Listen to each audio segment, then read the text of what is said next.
साथियों, आप सभी का इस प्लेटफॉर्म पर स्वागत है।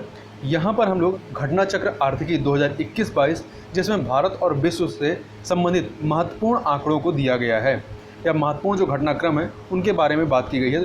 तो यहाँ पर हम लोग इस आर्थिकी जो पत्रिका है इसको देख रहे हैं और इसके तहत हम लोग इस वीडियो में प्रमुख योजनाओं के बारे में चर्चा करेंगे। तो कुछ प्रमुख योजनाओं के बारे में हम लोग इससे पहले वीडियो में चर्चा कर चुके हैं और जो शेष प्रमुख योजनाएं हैं उनको हम लोग इस वीडियो के तहत देखेंगे। तो चलिए प्रारंभ करते हैं प्रधानमंत्री कृषि सिंचाई योजना के बारे में। तो इसका अनुमोदन जो है वो 1 जुलाई 2015 को होता है और इस योजना में त्वरित सिंचाई लाभ कार्यक्रम, समेकित वाटर सेट प्रबंधन कार्यक्रम तथा खेत में जल प्रबंधन को मिला दिया गया। तो यहाँ महत्वपूर्ण बात यह है ध्यान रखने की कि जो प्रधानमंत्री कृषि सिंचाई योजना है इसमें किसका किसका मतलब सम्मिलन कर दिया गया है अर्थात मिला दिया गया। तो त्वरित सिंचाई लाभ कार्यक्रम, समेकित वाटर सेट प्रबंधन कार्यक्रम और खेत में जल प्रबंधन को। इसका लक्ष्य क्या है? तो उचित प्रौद्योगिकियों एवं पद्धतियों के माध्यम से जल का दक्ष उपयोग एवं क्षेत्रीय स्तर पर सिंचाई में निवेश संवर्धन करना। कार्यान्वयन कौन करेगा? तो राष्ट्रीय स्तर पर इस योजना की निगरानी एवं निरीक्षण प्रधानमंत्री की अध्यक्षता में गठित एक अंतर मंत्रालय राष्ट्रीय संचालन समिति NSC द्वारा की जाती है, जिसमें सभी संबंधित मंत्रालयों के केंद्रीय मंत्री सदस्य होंगे। ठीक है, अंतर मंत्रालय मतलब कई सारे मंत्रालयों को मिला करके ये समिति बनाई जाएगी। राज्यों के कृषि विभाग इस योजना के कार्यान्वयन हेतु नोडल एजेंसी होंगे। इस योजना हेतु वित्तीय वर्ष 2021-22 के लिए 11,588 करोड़ रुपए आवंटित किए गए हैं। अगला है मृदा स्वास्थ्य कार्ड योजना। प्रारंभ कब होता है? तो 19 फरवरी 2015 को प्रधानमंत्री नरेंद्र मोदी के द्वारा राजस्थान के सूरतगढ़ से इस योजना का शुभारंभ किया गया था और इस अवसर पर प्रधानमंत्री ने जो नारा दिया था वह था स्वस्थ धरा खेतहरा।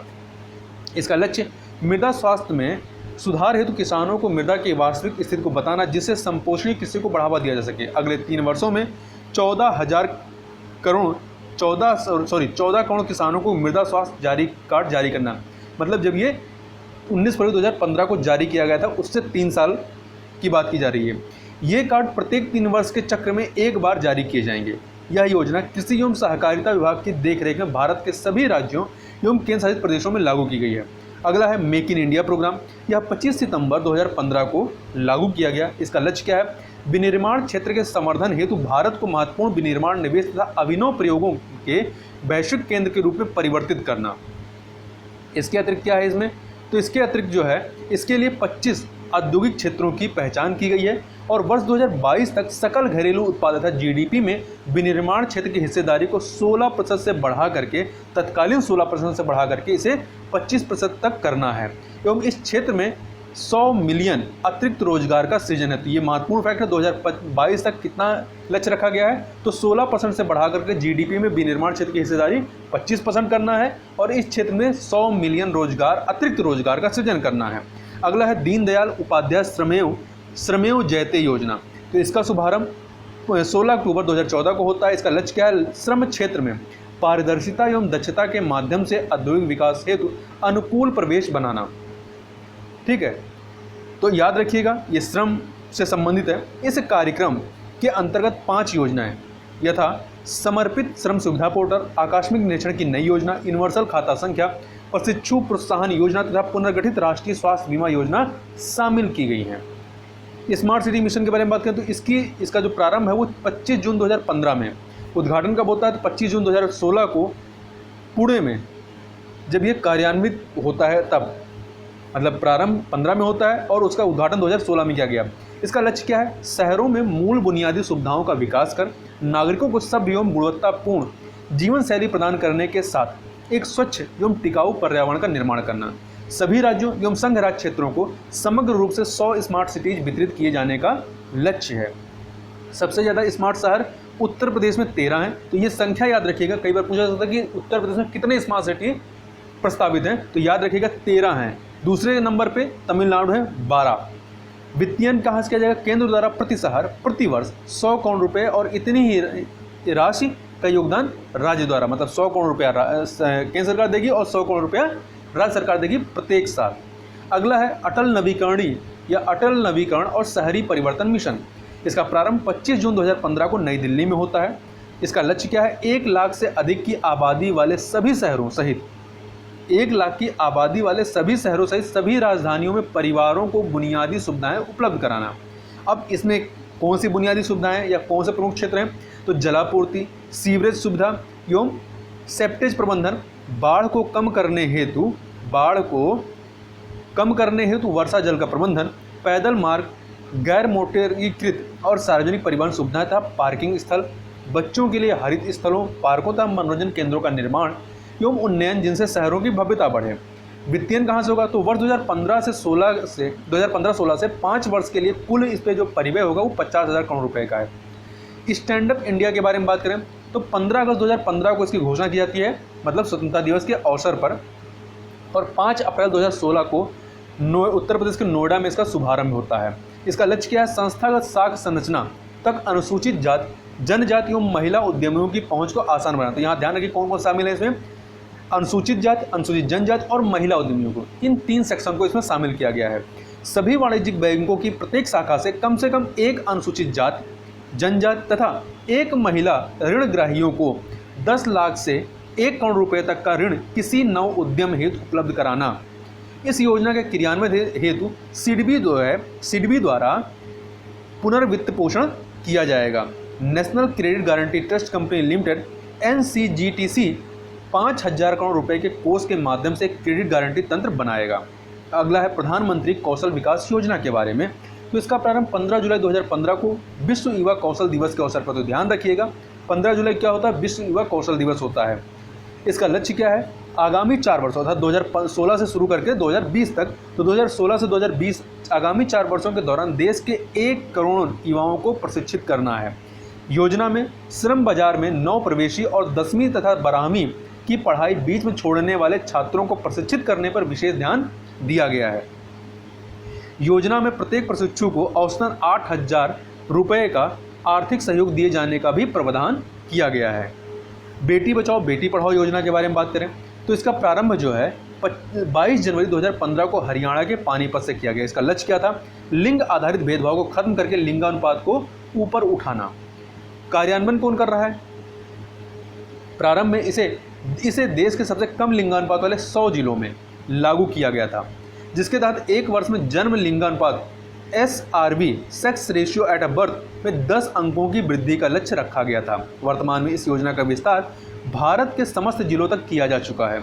यह 3 मंत्रालयों, तो ध्यान रखिएगा मंत्रालयों का नाम, स्वास्थ्य एवं परिवार कल्याण मंत्रालय, मानव संसाधन विकास मंत्रालय और महिला एवं बाल विकास मंत्रालय की संयुक्त पहल है। तो ये इंपॉर्टेंट फैक्ट है, इन 3 मंत्रालयों के नाम याद रखिएगा। अगला है प्रधानमंत्री उज्ज्वला योजना। इसका प्रारंभ 1 मई 2016 को उत्तर प्रदेश के बलिया से किया गया। इसका लक्ष्य गरीबी रेखा से नीचे जीवन यापन करने वाले अर्थात BPL परिवारों को स्वच्छ ईंधन अर्थात LPG की उपलब्धता सुनिश्चित करना या उपलब्ध कराना। इसका आदर्श वाक्य क्या है? स्वच्छ ईंधन बेहतर जीवन। योजना के अंतर्गत 3 वर्षों अर्थात 2016 से लेकर 2019 में गरीबी रेखा के नीचे जीवन यापन करने वाले 5 करोड़ परिवारों की महिलाओं को निःशुल्क रसोई गैस कनेक्शन उपलब्ध कराने का लक्ष्य रखा गया था। 3 वर्षों में 5 करोड़ परिवारों की महिलाओं को, जिसके लिए बजट जो है 2018-19 में संशोधित कर इसको 5 करोड़ के आंकड़े को 8 करोड़ कर दिया गया और अभी 1 करोड़ और बढ़ा दिया गया लेटेस्ट। यह योजना BPL परिवारों के लिए प्रत्येक LPG कनेक्शन पर 1,600 रुपये की वित्तीय सहायता प्रदान करती है। अगला है दीनदयाल अंत्योदय योजना, राष्ट्रीय ग्रामीण आजीविका मिशन के बारे में। इसका प्रारंभ यह वर्ष 1999 में शुरू की गई स्वर्ण जयंती ग्राम स्वरोजगार योजना की उत्तरवर्ती योजना है। ठीक है, मतलब उसी को परिष्कृत करके आगे बढ़ाया गया है, जिसे 3 जून 2011 को राष्ट्रीय ग्रामीण आजीविका मिशन में परिवर्तित किया गया था। मतलब पहले ये 1999 में स्वर्ण जयंती ग्राम स्वरोजगार योजना के नाम चलती है, फिर से 2011 में राष्ट्रीय ग्रामीण आजीविका मिशन किया गया और फिर अब जो है इसे दीनदयाल अंत्योदय योजना राष्ट्रीय ग्रामीण आजीविका मिशन कर दिया गया। इसका लक्ष्य क्या है? ग्रामीण क्षेत्रों में स्वरोजगार एवं कुशल मजदूरी रोजगार के माध्यम से गरीबों की आजीविका में सतत सुधार करना। प्रत्येक ग्रामीण गरीब परिवार की कम से कम एक महिला सदस्य को समयबद्ध तरीके से स्वयं सहायता समूह SHG के अंतर्गत लाना। योजना के तहत लगभग 7 करोड़ गरीब परिवारों की आजीविका में सुधार का लक्ष्य रखा गया है। आगे देखते हैं इसमें इसका वित्तीयन कैसे होगा। तो केंद्र एवं राज्यों द्वारा 75:25 अर्थात 75% की हिस्सेदारी केंद्र की और 25 की हिस्सेदारी राज्य की होगी। इस अनुपात में तथा सिक्किम सहित जो पूर्वोत्तर राज्य हेतु हैं उनके लिए जो अनुपात है वो क्या है, 90:10 का है। 90 केंद्र देगा, 10 राज्य देगा, तथा केंद्र शासित प्रदेशों के लिए 100% जो है वो केंद्र देगा। स्टार्टअप इंडिया की बात करते हैं तो 15 अगस्त 2015 को इसकी घोषणा की गई, जबकि 16 जनवरी 2016 को इसका शुभारंभ होता है। उद्देश्य क्या है, नवोन्मेष, नवाचार को बढ़ावा तथा कारोबार की शुरुआत हेतु अनुकूल वातावरण का सृजन करना। इसके लिए अर्हता या योग्यता क्या है, तो कंपनी का गठन अथवा पंजीकरण भारत में ही होना चाहिए। संस्था के पंजीकरण अथवा निगमीकरण की तिथि से 7 वर्ष, यहाँ ध्यान रखिएगा, बायोटेक्नोलॉजी क्षेत्र के लिए 10 वर्ष है और अन्य के लिए 7 वर्ष है। ये 7 वर्ष तक जो है यहाँ होनी चाहिए। ज्ञातव्य है कि यहाँ पहले 5 वर्ष थी। संस्था के पंजीकरण या निम्नीकरण की जो तिथि है वो 7 वर्ष हो चुकी हो, पहले ये 5 वर्ष थी, उसके बाद उसको बढ़ा के 7 वर्ष किया गया और बायोटेक्नोलॉजी क्षेत्र के लिए 10 वर्ष किया गया। किसी वित्तीय वर्ष में वार्षिक कारोबार जो टर्नओवर है वो 25 करोड़ से अधिक नहीं होना चाहिए ऐसी कंपनी के लिए। वह प्रौद्योगिकी या बौद्धिक संपदा आधारित नए उत्पादों, प्रक्रियाओं अथवा सेवाओं के नव प्रवर्तन, विकास, अनुप्रयोग या वाणिज्यीकरण के संबंध में कार्य कर रहा हो या इसमें बड़ी मात्रा में रोजगार सृजन अथवा परिसंपत्ति सृजन का सामर्थ्य विद्यमान हो, तो ये सब आपके क्या होंगे, स्टार्टअप कहलाएंगे।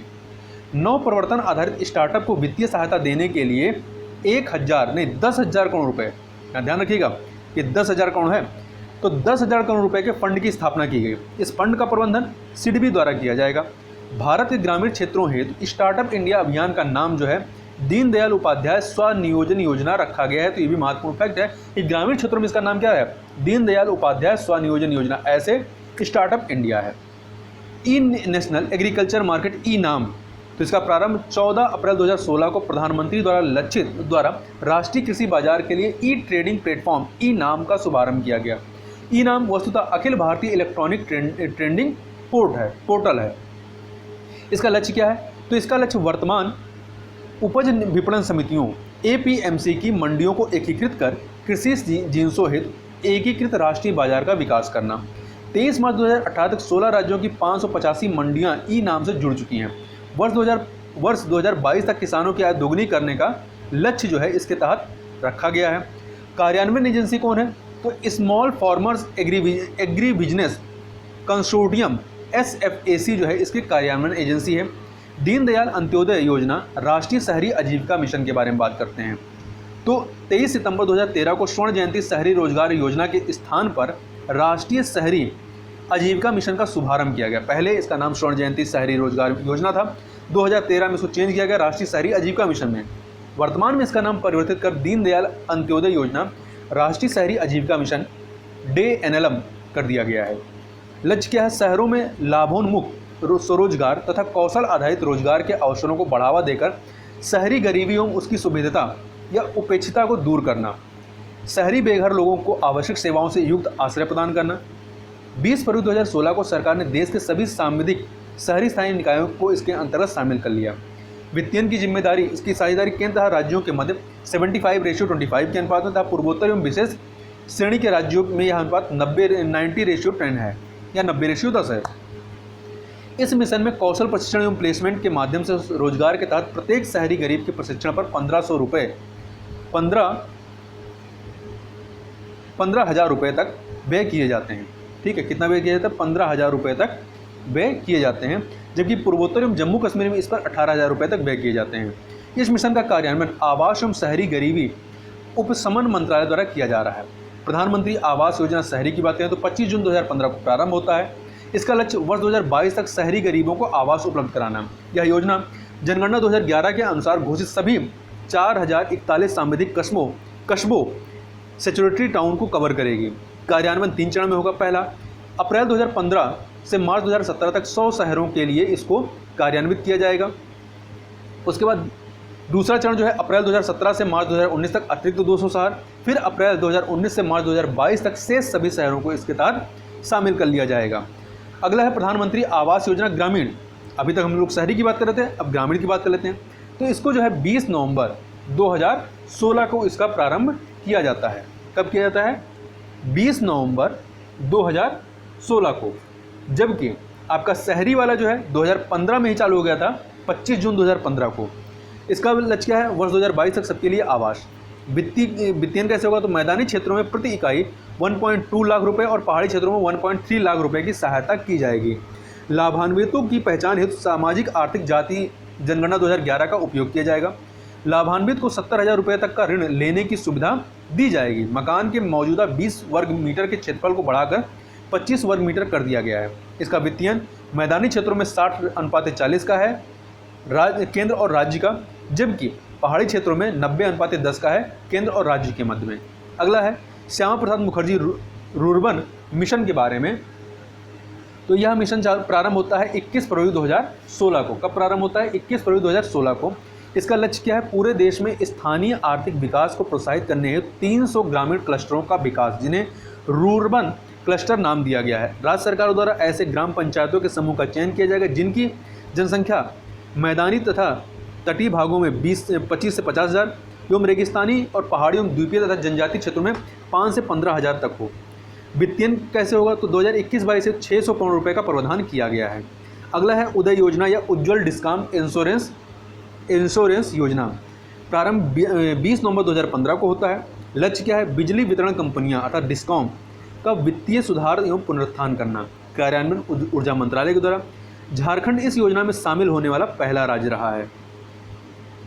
आगे चलते हैं। अगला है प्रधानमंत्री जनधन योजना के बारे में। प्रधानमंत्री जनधन योजना 28 अगस्त 2014 को मेरा खाता भाग्य विधाता आदर्श वाक्य के साथ इसको प्रारंभ किया जाता है। इसका लक्ष्य वंचित वर्ग का वित्तीय समावेशन करना।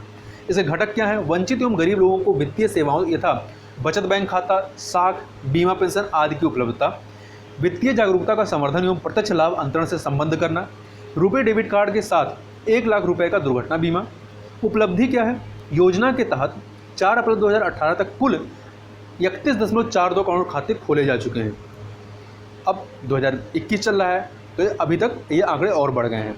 इनमें से लगभग 81% खाते वाणिज्यिक बैंकों में ये खाते खोले गए हैं। प्रधानमंत्री मुद्रा योजना की बात करें तो 8 अप्रैल 2015 को यह योजना प्रारंभ होती है।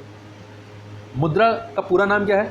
Micro unit development and refinance agency का गठन कंपनी अधिनियम 2013 के अंतर्गत भारतीय लघु उद्योग विकास बैंक के एक अनुषंगी इकाई के रूप में किया गया। इसका लक्ष्य क्या है? तो धनहीन को धन प्रदान करना, funding to the unfunded. Pyramid के निम्न स्तर के व्यापक आर्थिक एवं सामाजिक विकास के लिए सर्वोत्तम एवं वैश्विक स्तर की एकीकृत वित्तीय सहायता सेवा प्रदान करना। सुविधा क्या है इसमें? योजना के अंतर्गत सूक्ष्म संस्थानों को 3 श्रेणियों में विभाजित किया गया है। शिशु उद्योग के लिए 50,000 रुपये तक, किशोर उद्योग के लिए 50,000 से 5 लाख रुपये तक, तरुण उद्योग के लिए 5 लाख से 10 लाख रुपए तक का इसमें ऋण दिया जाएगा। तो शिशु उद्योग, किशोर उद्योग और तरुण उद्योग। इस योजना हेतु वित्तीय वर्ष 2021-22 हेतु 2500 करोड़ रुपए आवंटित किए गए हैं। अटल पेंशन योजना तो 1 जून 2015 पूर्व की स्वावलंबन योजना का विलय करके इस अटल पेंशन योजना को लाया गया है। तो ध्यान रखिएगा, पहले स्वावलंबन योजना थी, उसी की जगह पे अटल पेंशन योजना लाई जाती है 1 जून 2015 को। इसका लक्ष्य क्या है? निजी क्षेत्र में कार्यरत असंगठित गरीब कामगारों को, ध्यान रखिएगा, एक तो निजी क्षेत्र में हो, दूसरा असंगठित क्षेत्र, तो ऐसे गरीब कामगारों को सामाजिक सुरक्षा प्रदान करना तथा अभिदाताओं को उनके अंशदान के आधार पर 60 वर्ष की आयु पूरी होने पर 1,000 से 5,000 के बीच पेंशन का प्रावधान होगा, जैसा उनका उसमें अंशदान होगा। पात्रता क्या है? 18 से 40 वर्ष की आयु के सभी बैंक खाता धारक पात्र होंगे। अभिदाता द्वारा अंशदान की न्यूनतम अवधि जो है वो 20 वर्ष है। अभिदाता द्वारा अंशदान की न्यूनतम मतलब मिनिमम आपको 20 वर्ष जो है अंशदान करना पड़ेगा। 5 वर्षों तक अंशदान का 50% या 1,000 रुपये प्रति वर्ष जो भी कम होगा वहन जो है वो सरकार द्वारा किया जाएगा। प्रधानमंत्री सुरक्षा बीमा 5 वर्ष तक ही सरकार अंशदान करेगी, ये ध्यान रखिएगा। प्रधानमंत्री सुरक्षा बीमा योजना तो इसका प्रारंभ 9 अगस्त 2015 को कोलकाता से होता है। इसका लक्ष्य सभी भारतीयों विशेषकर गरीब और कमजोर तबकों एवं असंगठित क्षेत्र के श्रमिकों के लिए सार्वभौमिक सामाजिक सुरक्षा प्रणाली का निर्माण। योजना की अवधि क्या है? 1 वर्ष है, 1 जून से 31 मई तक। ठीक है, 1 जून 2015 से 31 मई 2016 तक। पात्रता क्या है? एक सेकेंड, यहाँ पे ध्यान रखिएगा, इसकी जो योजना की अवधि है मतलब 1 वर्ष की होगी और 1 जून से प्रत्येक वर्ष 1 जून से चालू होगा और अगले साल 31 मई तक रहेगा। पात्रता 18 से 70 वर्ष की आयु के सभी बचत बैंक खाता धारक इसके पात्र होंगे प्रधानमंत्री सुरक्षा बीमा योजना के। तो यहाँ ध्यान रखिएगा यहाँ पे जो पात्रता है वो 18 से 70 है, ठीक है। जबकि जो हम लोग इससे पहले अटल पेंशन योजना की बात कर रहे थे वहाँ पे पात्रता 18 से 40 वर्ष है। प्रीमियम राशि जो है 12 रुपये प्रति वर्ष है। यह स्वतः भुगतान प्रणाली के माध्यम से डिटेक्ट हो जाएगा। दुर्घटना में मृत्यु अथवा पूर्ण अपंगता पर 2 लाख रुपए और आंशिक अपंगता पर 1 लाख रुपए का प्रावधान है। प्रधानमंत्री जीवन ज्योति योजना 9 मई 2015 को इसको प्रारंभ किया गया, 9 मई 2015 को। तो प्रधानमंत्री सुरक्षा बीमा योजना और प्रधानमंत्री जीवन ज्योति योजना एक ही तारीख को लागू की गई, प्रारंभ की गई। इसका लक्ष्य जीवन बीमा को बढ़ावा देने के साथ साथ पॉलिसी धारक की मृत्यु होने पर उसके परिवार को आर्थिक सहायता प्रदान करना।